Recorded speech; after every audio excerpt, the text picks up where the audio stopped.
Hi, hello. Welcome to the episode of Isaiah's Newsstand. It's your host, Isaiah Edwards. The date is January the 30th, 2026. Hopefully this episode finds you well, in good spirits and high hopes. As for me, I'm doing pretty good. Happy Friday to ya. Hopefully this episode finds you in a good place, in a good space. I know probably by the time you're listening to this, it's probably going to be a Saturday or whatever day, but hopefully things feel very Friday for you. As for me, my day was good. It was nice. Like, it was one of those, like, dare I say, like, miracle-esque days where, like, I get up, I had a full night's worth of sleep, and for me, that's only 5 hours, but that is 5 hours straight. We will take that. I wake up. There is no foot pain. I'm walking around doing the jig like one of the Willy Wonka grandparents or whatever. I'm like, oh shit, let's fucking go. I'm excited. I'm in a good mood. So I will say I was running almost a little bit late. I think I got there like either right on time or I got a little late. It's fine. No big deal. But we get into work. We get into our area, our department, our trash compactors, and I only see two buggies. And I'm like, uh-oh, that's not good. Well, I mean, hey, it's Friday. It means I'm going to have to go upstairs, do some upstairs work, whatever. I shit y'all not, my dear listeners, my dear lovely listeners. I was able to chain those two buggies into more buggies for the rest of the day. It was so clutch. It was so magic. I think I spent maybe... At the very end of the day, I think I spent maybe like 10 minutes or so, like upstairs. It was a little bit more than 10 minutes, maybe like 20 minutes tops, like just doing some cardboard work. So we completely like just dodged. It was so good. Overall, the worst part about the day was it's just been so cold. And I know I sound like a broken record. I know I do this every summer when it's hot and I complain about being so hot and sweaty. And I do it every winter when I say, hey, I'm freezing and it sucks. But man, like it was so cold. There were just moments where like I felt like I was losing my mind. Like, I don't know, my hands don't work. This is crazy. But we made it through. I feel like, obviously it's not my first rodeo. It's just, I think this is the first time in a while it's been cold for like such a consistent amount of time. Like the whole week it's just been under 30 degrees and like, even coming in like single digit negative temperatures starting your day. Yuck. Nasty work. But overall, W day, good day. Now I actually kind of want to make it a little bit of an aside here. I want to do a bit of an update, sit rep, as it were, for my situation, because it's been about a month now in the new department, right? My new old department. I'm back. You know what I mean? We're so back. But I gotta say, things have gotten good. They've been going well. Things have been going well. I'm pleasantly surprised about it. I think because of the fallout from Peak, because of how herky-jerky this all felt, because of the tutorial phase, like really like breaking me down, even though I don't think that was the intention. It just felt like that in my head, the way my shit's set up. It's been a really good ride. Like, you know what I mean? Like, do I like going upstairs? Do I like, being amongst the masses? No, there are definitely moments where I'm like, I get overwhelmed. I get very anxious about it, but it's fine. It's not new to me. I can do it. And I want to say maybe the most refreshing part for me is that actually the dynamics between myself and the supervisor have gotten so much better. It's actually like, dare I say, kind of nice. Like, let me give you a couple of examples. One, today I was coming up for the meeting and my supervisor was going actually weirdly the other way. And we talk for a quick second, just give him a quick update or whatever on what's going on downstairs. Not much action, yada. And he goes, hey, Isaiah, just so you know, if you need like some time, like it's too cold down there, you can, find a place, get warm. Like, that's okay. Like, you have my approval. Like, if anyone asks you about it, say, I covered that. And I'm like, oh, thank you. Like, I really appreciate that. Like, he didn't have to say that. Trust me, if I was freezing my tuchus off to a dangerous level, I'm gonna get to some place. You know me.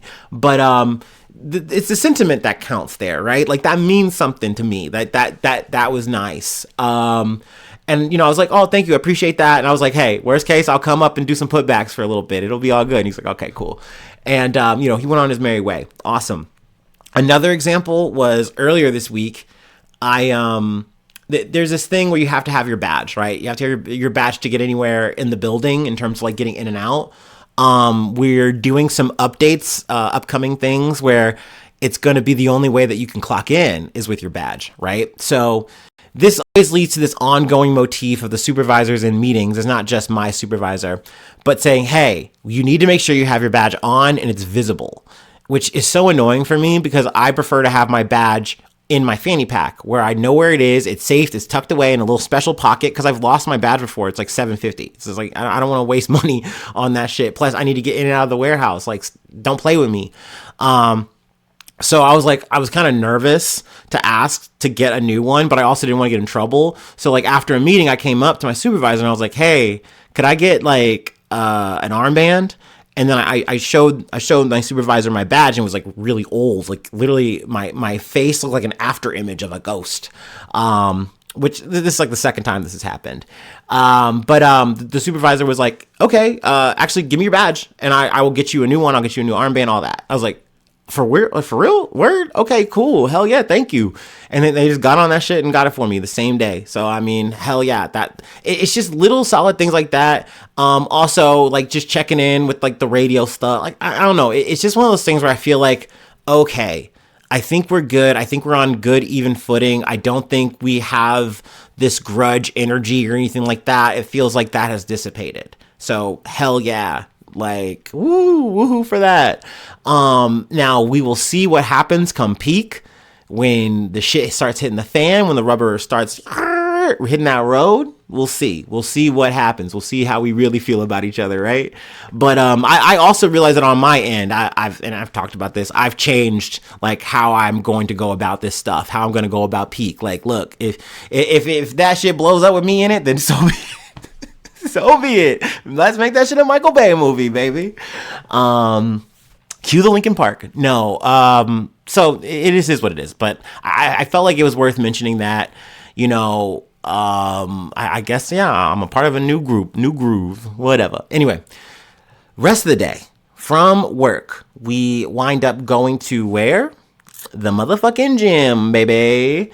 And it was a great session, glorious session. We get in there, and it's Friday, so I'm lifting heavy. We're doing it. We're fucking hitting it. And I hit like 2 sets of PRs for myself, which was kind of cool. One that was, I mean, both of them are technically lighter, but one means more to me than the other.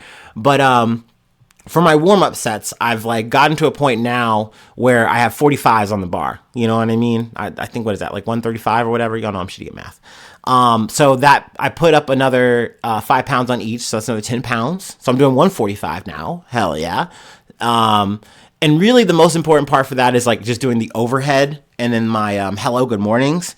Cause like, I don't know, I'm very scared that I'm gonna like get too heavy on the hello, good mornings and throw out my back. One of my coworkers told me a story about that and that haunts me. But that being said, I wasn't planning on doing that, but I'm like, you know what? Why not? Like, what's stopping me? You fear? Fuck that. Like, let's just throw a couple cookies on. Let's go. So I did that. Felt good. Didn't really have any problems, any resistance there. So love that. Might keep doing that for heavy lifting. Just to like give myself something to chase. You know what I mean? So that was a dub. That was a PR dub. Then, for the second dub, I did 365 on my deadlift. Let's fucking go! Oh my gosh. Every time I hit a PR, it just feels like I could like, I don't know, I could shit lightning out of my ass. I don't know. I feel like otherworldly. I know. And the thing that's so funny, literally the other day I watched someone deadlift like 1,005 pounds. Like, what the fuck? How did you do that? That's crazy. I'm not trying to do all that, okay? We are still on the quest to get to 405, and after that, I think I'm good on trying to like really grow my deadlifts and shit like that. But that being said, 365, that was major for me. I remember 2 weeks ago, I failed that instantly, and I was like, shit, I couldn't even get that shit halfway up, and I got that shit up for one. So let's fucking go, yeah. So yeah, I was in a good mood after that. The rest of my weight training went great. Into cardio went great because like just no foot pain, man. It's so nice. I will say, I've mentioned this before, my overall cardio these days are just less. It's just less. Like, I'm still trying to hit the hour, but I'm just not trying to be as intense. At this point, it's just not about that. And so, yeah, I mean, overall, my cardio was good. It was a dub. So yeah, I'm hoping that my foot continues to hold up and that we don't have any problems. I did take Advil throughout the day, but I didn't really feel that compelled to take it, if that makes sense. I'm just kind of taking it for the, I don't know. I want to not for the ritual per se, but just because like when I don't take it, then I wake up in the middle of the night with my foot throbbing. So, you know, that's kind of the mentality I'm under right now. But anyway, post the gym, we came home, had our stretch, had our snack, did some research. I will say research went a little bit long. I was, you know, yapping. I was talking to some friends, you know, doing all that. And, you know, so things got a little extended on that end. So that's why the recording is coming out a little bit later and probably going to be a little bit looser for this episode. But hey, so it goes. But yeah, let's go ahead and do our startup and let's get into some news. What are some other random... Oh, I forgot to mention the day after we had the treat day, so Thursday, I got 2 pieces of cake. I got 2 pieces of this little cake. It was like this marble cake with a little icing on top. Love that for me.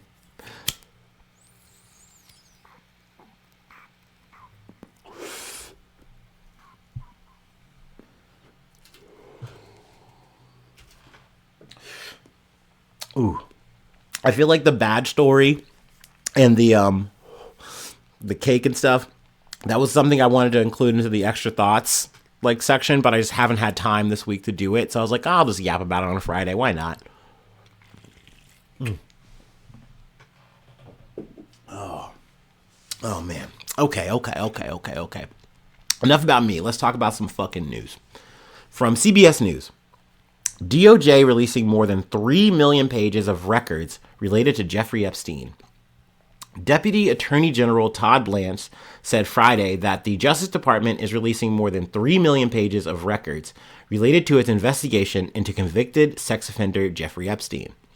Blanche said during a news conference at the Justice Department that the release Friday will include more than 2,000 videos, 180,000 images, and said that in total, the Trump administration has produced roughly 3.5 million pages as part of its efforts to comply with the Epstein Files Transparency Act.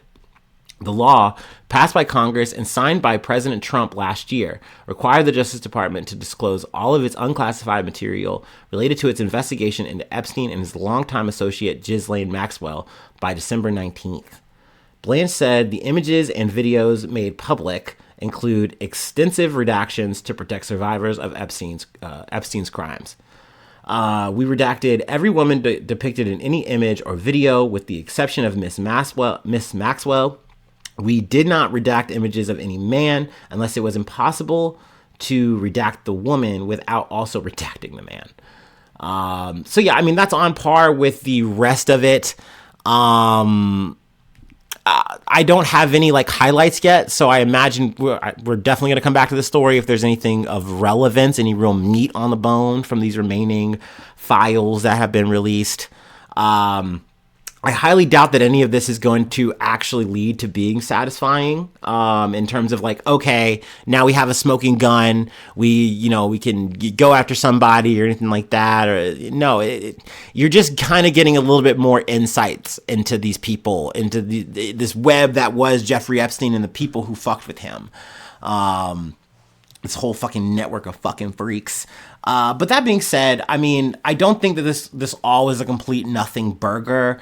I know some highlights in terms of like that Peter Mandelson guy. that dude lost his job with the Labor Party, which is crazy he even had it, because motherfuckers are acting like they didn't know. And it's like, oh, well, now we're seeing all these emails and stuff and these pictures. We didn't know he was that close. It's like, no, you guys knew, and you didn't really fucking care, because he served a means to an end, and it was fine, whatever. And it's like, oh, well, no, we got to scrap this guy. Of course, one of my favorites, Andrew Mountbatten Windsor, formerly known as Prince Andrew. He was already, quote unquote, on the outs, but post this shit coming out with the fucking Virginia Joffrey memoir, like, King Charles is like, nah, man, you gotta fucking really get gone. You gotta go to the other estate that we've bought and paid for you, and you're still gonna get some kind of stipend or allowance, but we gotta really strip those credentials off your ass, okay, man, and your ex-wife, okay, but once again, that's some sort of quote unquote justice there. And then was another one I would mention, Larry Summers. I think seeing some of his fucking dialogues with fucking Epstein was crazy. And there's Noam Chomsky. Of course, the big hitters. We had Donald J. Trump himself, Bill fucking Clinton. So I mean, I guess with the Clintons, that kind of remains to be seen. There's that whole thing kind of going through Congress with them getting subpoenaed and all that. But do I think any real justice is going to come from this? Probably no. Probably not. But once again, it gives us some more insight into this fucking dark, sordid ass fucking world and some of the people involved. And I think that kind of knowledge is powerful. It is useful. And hopefully, if there's any more that can come out of these, people can, like, once again, just at least be out of the fucking public sphere and allowed to be able to operate like they're normal ass fucking guys and gals or whatever. You know what I mean? It's like, no, you were literally like ruining people's lives. Like just fucking up children's fucking whole existences. So no, you don't just get to be a politician, or you don't just get to like work and be a part of this board. Like, no, dude. So yeah, but like I said, this is definitely something I imagine I'm going to let the real pros go through all this stuff, do all the trawling, and they're going to get all the highlights. They're going to talk about it, and then I'm going to baby bird it back to you guys. And, how's that sound? Hopefully good. Okay, let's go ahead and move on to our next story. Give me 1 second here. All right. From Yahoo News. Don Lemon, several others arrested over Minnesota church protest. Here's what we know. Journalist Don Lemon and 3 others have been arrested in connection with a protest against the Trump administration's crackdown that disrupted a service at a Minnesota church earlier this month. Attorney General Pam Bondi said on Friday. The arrest stemmed from... Sorry, I got a burp. It's just hanging out in my throat. The arrest stemmed from a January 18th protest at the city's church in St. Paul, where a local member of U.S. Customs and Immigration Enforcement, or ICE, serves as a pastor. During the incident, which Lemon live-streamed on his YouTube channel, protesters interrupted a service that was in progress, chanting anti-ICE slogans and arguing with members of the congregation. Lemon was covering the protest for his online news channel, The Don Lemon Show. During the live stream, he repeatedly said, I'm not here as an activist. I'm here as a journalist. So I feel like he knew going into this that he was going to get this kind of smoke. I think he even talked about it even before it was like as it was like kind of pending, like they were trying to come up with charges to like stick for this, and like none of them really were working, and they finally landed on a couple, and they're like, he knew. So he knew. And I think he just knew in general, like with his name, his profile going into the situation, it was going to cause this to happen, right? Like they were going to come for him, right? But yeah, let's see. During the incident, which Lemon live streamed on his YouTube channel, protesters interrupted a service that was in project. I already read that, my bad. Lemon was covering the protest on his online news channel. I also read that, my bad. Another independent journalist, Georgia Fort, was also arrested. She live streamed the moments before she was apprehended on her Facebook page on Friday morning. The other 2 people arrested were local activists Taryn Jean Cruz and Jamel Lydell Lundy. According to the Associated Press, all 4 were charged with conspiracy and interfering with the First Amendment rights of worshipers. Now, I didn't know this was a fucking thing. I guess I shouldn't be surprised, given, our core American values, brother. But yeah, apparently you cannot interfere I'm just going to read this from the old AI overview. The First Amendment protects the rights of worshipers through the Free Exercise Clause, which guarantees the right to practice religion, pray, preach, and assemble without government interference or intimidation. It ensures the freedom to worship privately or publicly and protects religious organizations from government interference in their internal affairs. So I guess I'm assuming because, like, the argument here is because the protesters came in and came in with the intention of saying, hey, we are going to be disruptive. Because of that, this gives the Justice Department the means to say, hey, well, you were, interfering with this church's worship. We're going to press charges for that. The conspiracy seems a bit, I don't know there, but once again, I guess if you're saying, hey, you plan to do it, you showed up and you did it, that's the conspiracy here. We got you on that. That's what they're saying, right? But I will say for the case of Lemon and Fort, they are both journalists. I mean, you could say that, Don Lemon's a fucking egomaniac. You could say he's a bad journalist or whatever, but I still say he has the credentials, right? I mean, he even went out of his way to keep him and have his own show on his own terms. So he could call, women who were like in their 50s old as fuck. Whatever the fuck got him in trouble that we covered before. So it's like, okay, he's a journalist. We're saying Fort, both independent journalists. I feel like you are saying fuck the journalistic press freedoms that you're supposed to have. Doesn't fucking matter. You got in the way of God today, and for that we're coming for your ass. I mean, that's at least what Scam Blondie is saying, right? She's in a huff about this. She's rushing to defend church. She's defending church with the state. Okay, that's what she's out here to do. Like I said, when we initially covered this story, I kind of thought it was bollocks in terms of like, are you guys really malding over this? Like, you do have a guy who is like working at like, I think in the upper echelons of ICE in this area, and he's also a pastor. Like, what the fuck? Or either way, it doesn't matter. I don't care if he's a fucking grunt. Why are you doing both? Like, that's insane, brother. But I thought it would be fine. I figured, hey, you can come in and it's supposed to be an open place, right? Are we serious? But I guess, hey, if you are interfering, that is potentially against the law. So there's that. But once again, I do think that at least Fort and Lemon would have some kind of protections here being journalists. As for the two, Cruz and Lundy, I mean, they're activists, and I feel like, I don't know. What are we saying here? Tell me what would make it okay if they protested outside or something, or would they have to wait even after? Because if they're chanting too loud, that's disruptive. Like, I don't know here. This is uncharted ground for your boy here. But yeah, I guess being rowdy at church can get you into really big trouble. I really feel like this administration is reaching. Like I said, they were really like chasing their tail, trying to find something that they thought would stick. And even so, the judges are like, at least with like Don Lemon, like, dude, we're letting you out without bail. Like, you know what I mean? Like, you don't have to pay for that shit. This is silly. Like, I think there's a level of, they know that this is too over the top. I mean, we'll see how it plays out, for not just Lemon, but hopefully for all of them. But yeah, I think this is stupid. I think that this is the Justice Department yet again doing the thing that Trump was supposed to be coming and championing against, which is like politicizing the fucking, government, politicizing, the means you have to enforce law and order and all that shit. Like, he's literally doing that here. I think it's such a surreal thing to be like, hey, I was covering something, and then you guys come and break down. They didn't break down his door. I'm being metaphorical here. But they came, looking for him and arrested him, and same thing with Fort. Like, that's crazy. That is wild to me. But it is part of the course. I mean, they don't give a fuck about journalism unless you are doing the type of journalism that they like. And what I mean by that is like, hey, I'm a YouTuber, and I'm just gonna kind of make some bullshit up, and I'm gonna say it to you in a suit, and you're gonna be like, wow, damn, that's crazy. Yeah, we should look into that.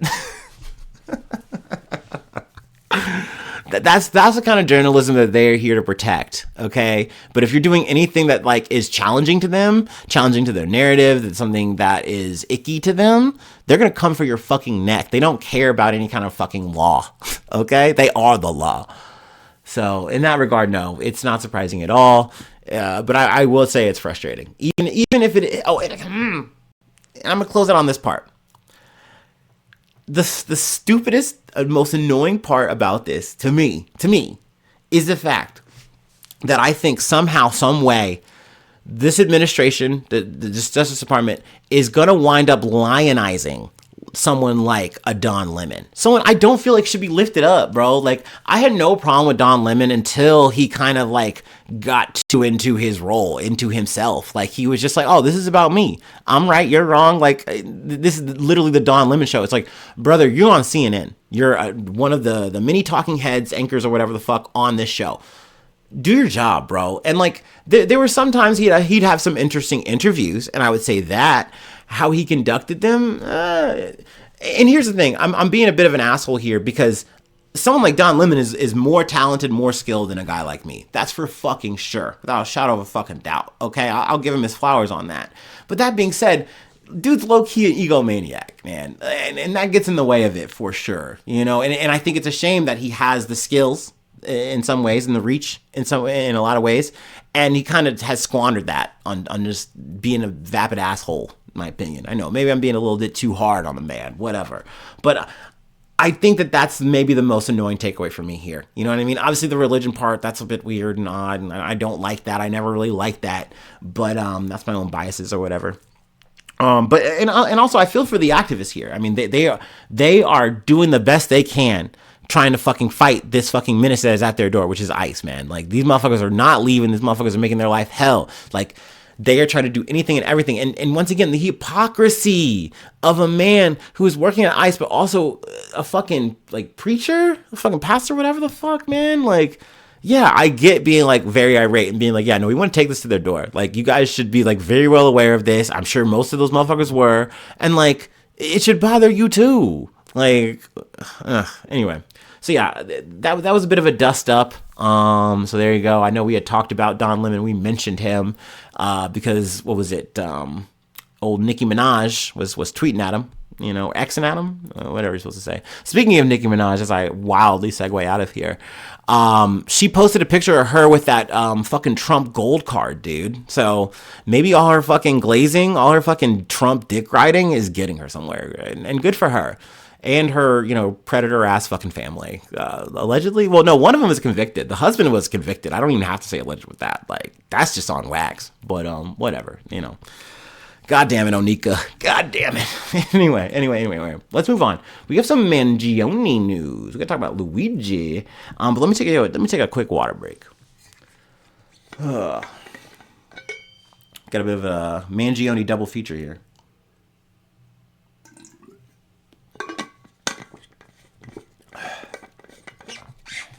All right. From ABC News. Man allegedly tried to break Luigi Mangione out of jail by impersonating FBI agent. A Minnesota man. Dude, Minnesota has been mentioned so much this month, dude. Just so. We are not getting out of there, dude. A Minnesota man allegedly tried to break Luigi Mangione out of jail in New York, law enforcement sources told ABC News. Mark Anderson, 36, was charged Thursday with impersonating a federal agent after authorities said he showed up at the Metropolitan Detention Center in Brooklyn, claiming to be an FBI agent with a court order to release Mangione. Mangione is being held at MDC Brooklyn while he awaits federal and state trials for the assassination style killing of United Healthcare CEO Brian Thompson in December of 2024. Anderson allegedly approached the intake area inside the MDC and claimed he had paperwork signed by a judge authorizing the release of a specific inmate, according to the criminal complaint. The complaint does not name Mangione, but law enforcement sources told ABC News that that is who Anderson was seeking.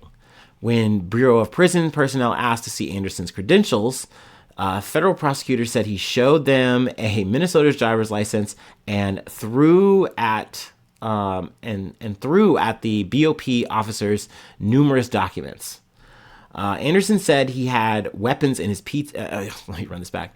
Anderson said he had weapons in his bag, and inside the bag was a barbecue fork, a pizza cutter, according to the criminal complaint.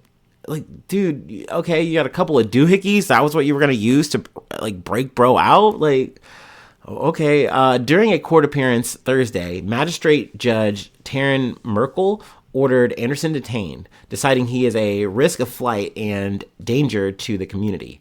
Anderson has multiple open criminal cases in the Bronx.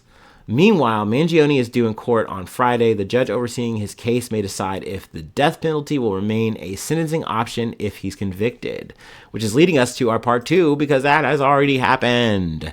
From NPR. Actually, before I say it, let me, like, little closing thoughts on that.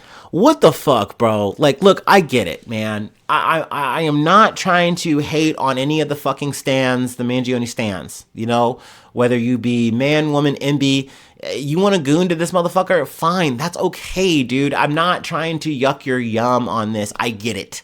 I do.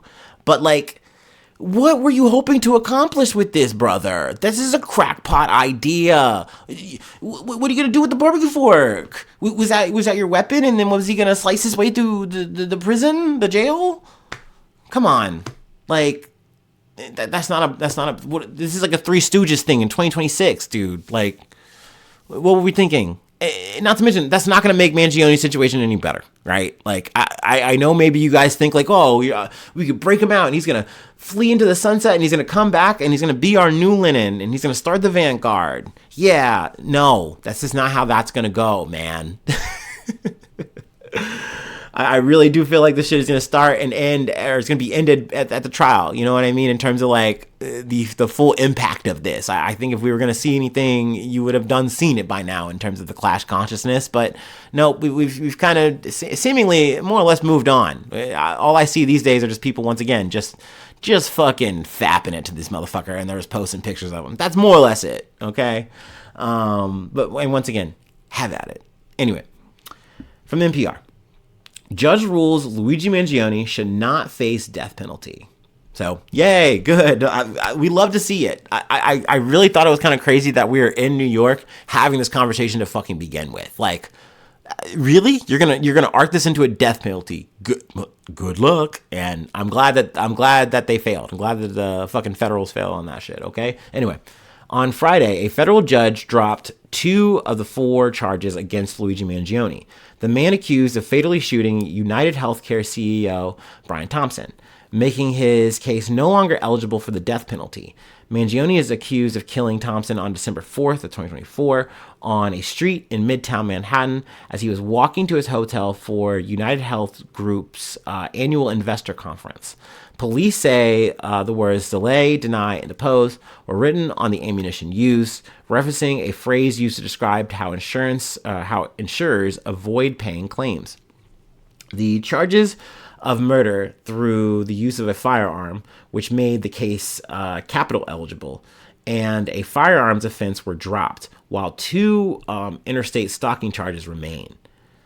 I think, okay, actually, I can read it in the next sentence. If found guilty, the maximum sentence he now faces is life without the possibility of parole. So that to me is crazy, because I wouldn't imagine that you could get a stalking charge so intense that you could get life. But now I'm thinking, like, we'll say the whole thing out loud. Technically, by this logic, he did stalk a man to death. And in that, couldn't you say, well, okay, yeah, I guess you would. To the death part, I feel like, yeah, it's gonna be more than years. Maybe it's full life. I don't know. Whatever. I just had to like make that make sense in my head. Okay. The federal government has called the killing a premeditated, cold-blooded assassination that shocked America. Federal prosecutors have 30 days to decide whether they will appeal. Mangione's attorney, Karen Agni, I'm just gonna fuck it up. We're just gonna say Karen. She's Karen.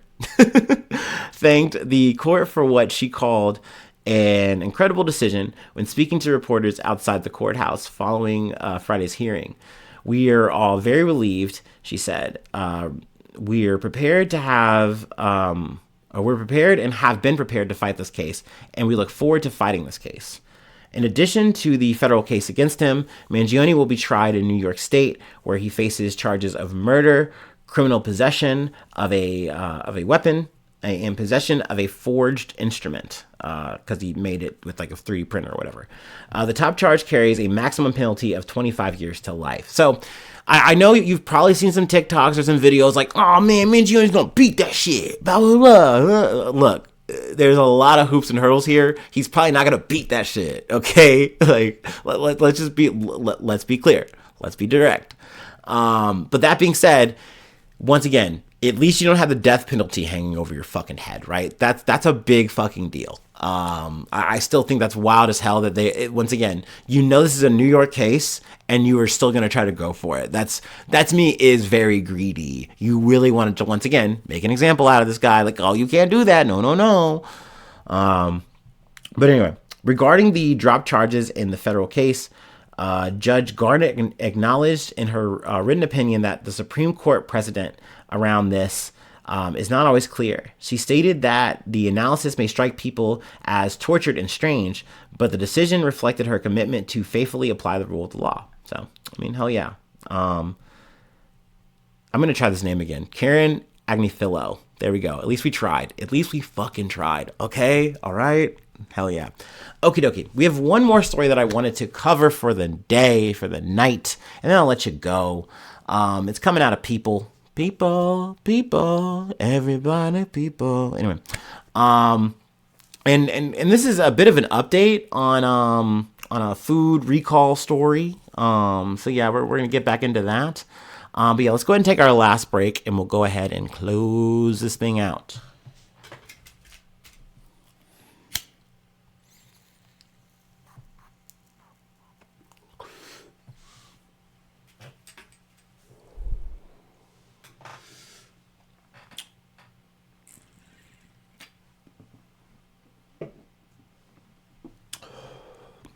Oh, this is also unrelated to the story that we're about to get into. It's actually a callback to last episode when we talked about the Georgia situation in Fulton County. Something I failed to mention because I kind of just got riled up and just forgot. Oh God, what's her? Oh no, I'm forgetting her name now. Oh no.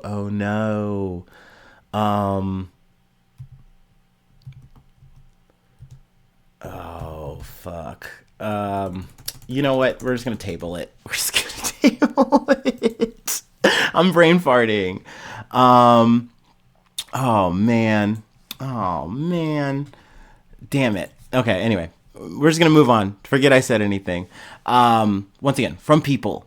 Pringles, Nutella, Cheerios, among thousands of products recalled for exposure to rodent waste. This is a bummer. Mainly because all these foods that are going to get mentioned are all foods I like. I would eat. Nearly 2,000 products have been recalled due to the presence of rodent and bird contamination. Gold Star Distribution Incorporated has recalled thousands of food items, pet foods, beauty products, and drugs distributed to 3 states, according to a notice shared by the U.S. Food and Drug Administration, or the FDA. The recall, which was initially released on December 26th, was prompted after the FDA determined that the Minneapolis-based facility was operating under insanitary conditions, including the presence of rodent excreta, rodent urine, and bird droppings. This means that the affected products may have been in contact with surfaces with airborne particles of animal waste. Exposure to these contaminated products could cause illness like salmonella and leptospirosis, a bacterial disease from exposure to animal urine.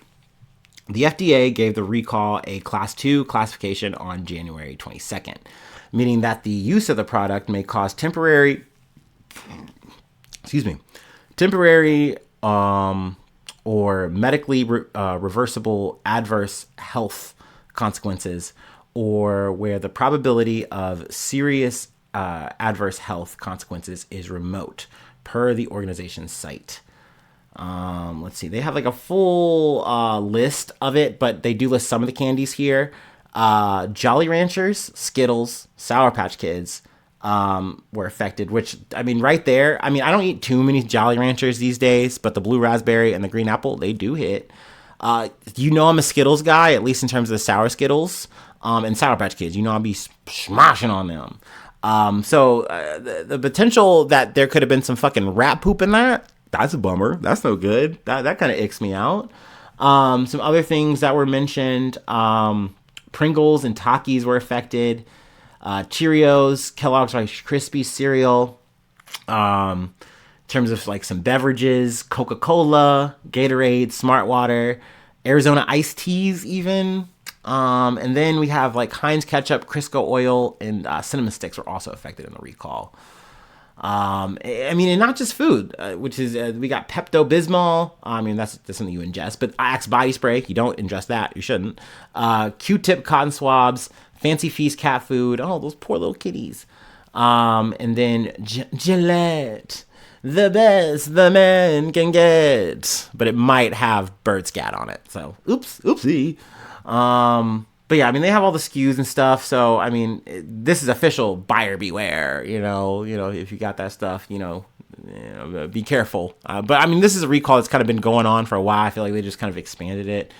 But yeah, sorry for mentioning that one thing and then not getting to it. I cannot remember her name now, and I didn't have the story at the ready, and I was just half cocked. So that's a mea culpa. And if I remember, I'll be back. I'll be back, and we'll talk about it. But it really wasn't that big of a deal. But it was just one of those things where it's just like, I'm not even gonna get into it. I'm trying to recover something I can't save. Anyway, that's it. That's all I have for today. If you'd like to help out, support the effort, I do have a Patreon, patreon.com/IsaiahNews. Become a newsie today. Free ways to hit me up, IsaiahNews1@gmail.com. Feel free to follow me or the podcast on any of the socials.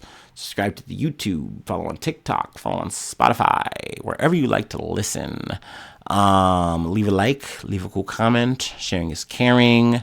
5 stars on Spotify, 5 stars on Apple Podcasts are always appreciated. Let's see here. But if you don't do that, that's okay. That's all good. That's fine. I really just appreciate you letting me yap at you about my life, about my day to day, letting me fumble around, talking about some news to the best of my ability. So yeah, thanks for letting me do that and rinsing and repeating, So thank you so much. So yes, hopefully I see you soon for some more good news. I love ya. Bye-bye. Mwah.